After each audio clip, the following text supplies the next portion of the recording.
Saudara-saudari, sahabat-sahabat pencinta insan, intisari Sabda Mingguan yang terkasih, salam jumpa lagi bersama saya Pater Dodi Sasi CMF. Saya hadir di hadapan kalian untuk membawakan intisari Sabda Mingguan yang akan diambil dari bacaan Injil hari Minggu biasa ke-8. Injil Lukas pasal 6 ayat 39 sampai 45. Injil liturgi hari Minggu biasa yang ke-8 ini menyajikan perumpamaan-perumpamaan singkat yang dengannya Yesus ingin menunjukkan kepada murid-muridnya cara hidup yang baik dan bijaksana. Tapi saya ingin mengajak kita untuk fokus pada dua kata yang disebutkan dalam Injil tadi, yakni mata dan mulut. Dengan kedua kata ini, Yesus sebenarnya ingin mengundang kita untuk merefleksikan pandangan, tatapan, dan perkataan kita. Pertama, tatapan pandangan kita. Godaan paling hebat yang sering kita hadapi adalah berkonsentrasi untuk melihat selumbar di mata saudara kita tanpa memperhatikan balok di mata kita sendiri. Kita fokus dan sangat teliti memperhatikan kesalahan orang lain, bahkan yang sekecil nokta sekalipun, dan dengan tenang mengabaikan kesalahan kita sendiri. Sering kita selalu mencari alasan untuk menyalahkan orang lain dan membenarkan diri kita sendiri. Kita mengeluh tentang hal-hal yang salah dalam keluarga, dalam komunitas, ataupun dalam gereja tanpa terlebih dahulu mempertanyakan diri kita sendiri dan tanpa berkomitmen untuk mengubah diri kita sendiri terlebih dahulu. Kata orang, setiap perubahan positif yang berbuah harus dimulai dari diri kita sendiri. Jika tidak, maka tidak akan ada perubahan. Tetapi banyak kali pandangan kita menjadi buta. Pandangan kita tertutup. Dan jika kita buta, kita tidak dapat mengklaim diri kita sebagai penuntun dan pengajar bagi orang lain. Seorang yang buta tidak dapat menuntun orang lain yang buta.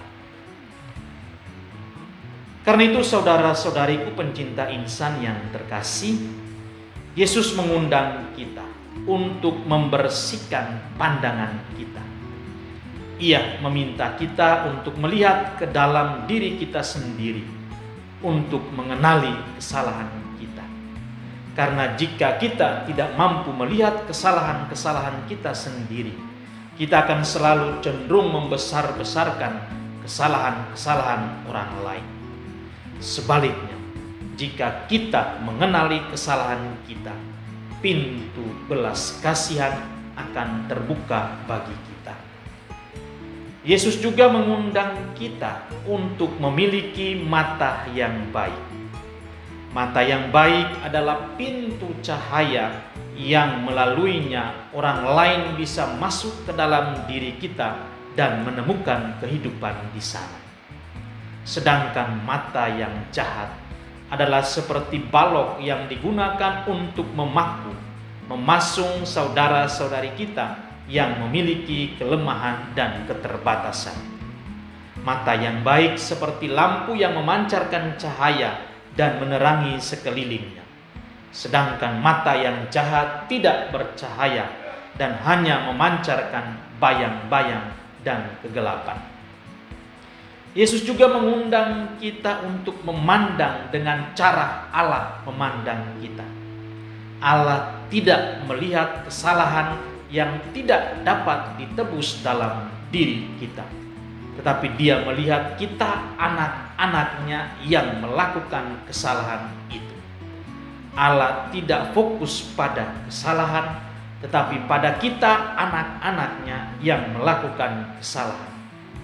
Allah selalu membedakan orang dari kesalahan. Dan karena itu, Dia selalu menyelamatkan kita. Dia selalu menyelamatkan kita. Saudara-saudari pencinta insan yang terkasih, kata yang kedua adalah mulut. Yesus hari ini mengundang kita juga untuk merenungkan perkataan kita. Kata-kata yang keluar dari mulut kita. Yesus sendiri menjelaskan dalam Injil tadi bahwa mulut menyatakan apa yang ada di dalam hati kita.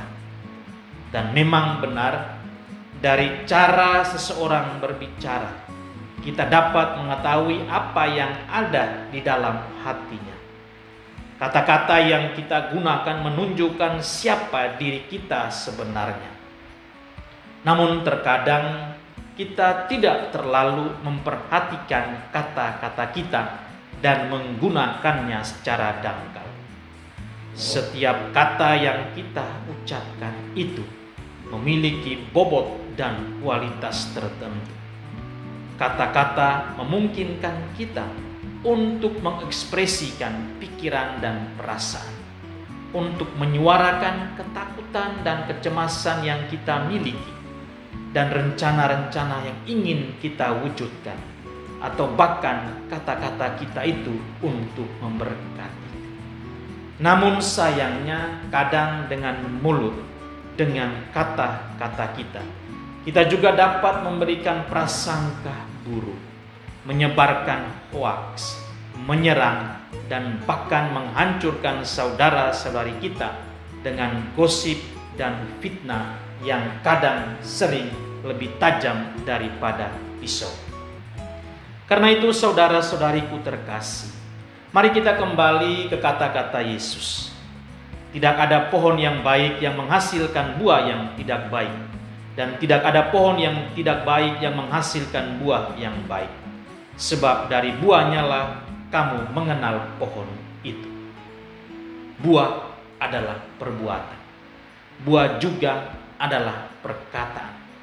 Kualitas pohon juga dapat diketahui dari perkataan. Karena orang yang baik mengeluarkan yang baik dari hati dan mulutnya, dan orang yang jahat mengeluarkan yang jahat dari mulutnya dengan melakukan perbuatan yang paling merusak di antara kita.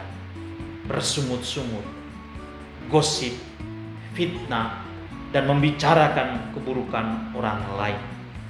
Dan ini akan menghancurkan kita, menghancurkan keluarga, menghancurkan komunitas, menghancurkan tempat kerja, dan menghancurkan lingkungan sekitar kita. Ingat kata orang, dari lidahlah peperangan itu dimulai. Mari kita renungkan ajaran Yesus ini dan tanyakan pada diri kita sendiri, apakah saya berbicara buruk tentang orang lain?